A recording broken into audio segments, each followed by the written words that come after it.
بد نظری کی وجہ سے, زنا کی وجہ سے, فحاشی کی وجہ سے اتنا کچھ دیکھ لیا کہ وہ جذبہ رہا نہیں ہے, وہ تڑپ نکاح کی رہی نہیں ہے کہ ناقابل برداشت ہو جائے.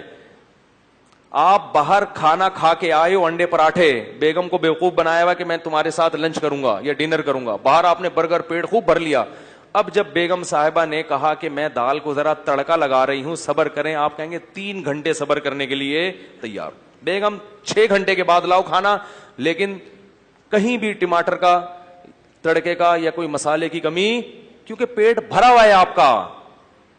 آپ کو حلال میں بھی جلدی نہیں ہوگی, آپ کو حلال کی جلدی بولو بھائی نہیں ہوگی.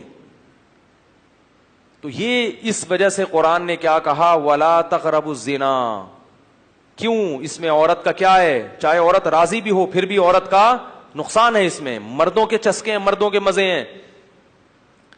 اس لیے یہ جو مولوی لوگ ہیں نا, جو جن کو آپ دقیانوس کہتے ہیں اور بیکورڈ قسم کے کہتے ہیں, اور یہ کہتے ہیں پرانے زمانے میں لے کے جا رہے ہیں, تو یہی مولوی عورت کی عزت جانتے ہیں. عورت کی عزت 4 دیواری میں ہے, پردہ کرنے میں ہے.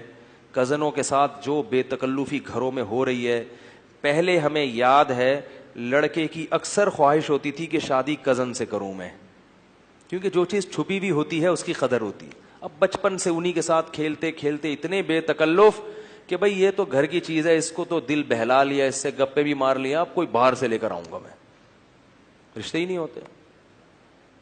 اتنے بے تکلف. میں حیران ہوں, اللہ کا کتنا شکر ادا کرتا ہوں, اے اللہ تو نے ہمیں بچپن میں ان چیزوں سے, ہمارے شیخ کی وجہ سے بچا لیا, تو نے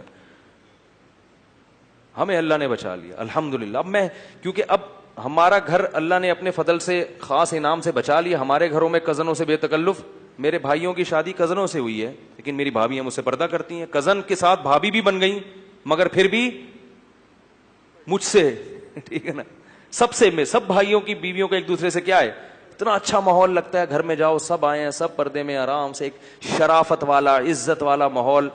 یہ میں اس لیے کہہ رہا ہوں کہ جب میں کہیں اور جا کے بے تکلفی دیکھتا ہوں, کیسے کزن آ رہی ہے اپنے جوان کزن کے سامنے, ایسے ہاتھ مارا جا رہا ہے کندھے پہ, کیا بے غیرتی ہے یار, بے شرمی ہے. تم کیسے رہتے ہو اس گھر, باپ کہاں گیا ان کا, کہاں گیا؟ وہ جوان کزن ہے اور یہ جوان ٹین ایجز لڑکے ہیں, اس طرح بے تکلف ہو رہے ہیں, آپس میں شادیوں میں ڈانس بھی کر رہے ہیں. اتنا ایک احساس ہوتا ہے کہ اللہ نے, ہمارے نبی نے ایک دعا سکھائی ہے کہ جب کسی کو مصیبت میں دیکھو نا تو یہ دعا پڑھا کرو, الحمدللہ الذی عافانا مما ابتلاہ بہ. اس اللہ کے لیے جس نے ہمیں اس مصیبت سے بچایا جس میں اس کو مبتلا کیا. کوئی خارشی کتا دیکھیں یا کوئی, تو میں جب یہ منظر دیکھتا ہوں نا اپنے دور کے رشتہ داروں میں یا کہیں دوسرے لوگوں میں, تو میں اللہ سے کہتا ہوں, اے اللہ تمام تعریفیں ہیں تیرے لیے جس نے ہمیں اس مصیبت سے بچایا ہے. شکر ہے ہمارے گھر میں اللہ نے یہ ماحول نہیں رکھا, ایسی بے شرمی بے غیرتی والا ماحول. ہاں یہ سب چل رہا ہے بھائی. تو یہ وقتی مزے ہیں, لیکن اس سے گھر کا سسٹم کیا ہو جاتا ہے, خراب ہو جاتا ہے. شادیاں نہیں ہو رہی کزنوں کی, کیونکہ وہ دیکھا ہوا ہے کزنوں نے, پہلے کہیں جھلک ہی نظر نہیں آتی تھی, کہیں تھوڑی سی جھلک کہیں میت میں دکھ گئی بھائی ایک دم لٹو ہو گئے. ایسے بھی کیسز ہیں, میت پہ آئے تھے, وہ بھی آئی تھی, یہ بھی آئے تھے, اتفاق سے کہیں نظر پڑ گئی تو پاگل ہو گئے, شادی کر لی. اگر وہی دیکھتے دیکھتے لڈو کھیلتے کھیلتے بڑے ہوتے تو پھر تھوڑی کوئی ویلیو نہیں. تو عورت کا کیا ہو رہا ہے ہر جگہ پہ, بولو بھائی, نقصان ہو رہا ہے. مرد کا نہیں ہو رہا, مرد کے چسکے آ گئے ہیں, مزے آ گئے ہیں. ہاں مرد کا جو نقصان ہوتا ہے وہ بہت دیر سے ہوتا ہے, وہ پھر کیا ہوتا ہے وہ میں بعد میں بتاؤں گا, یہ آیت پھر رہ جائے گی.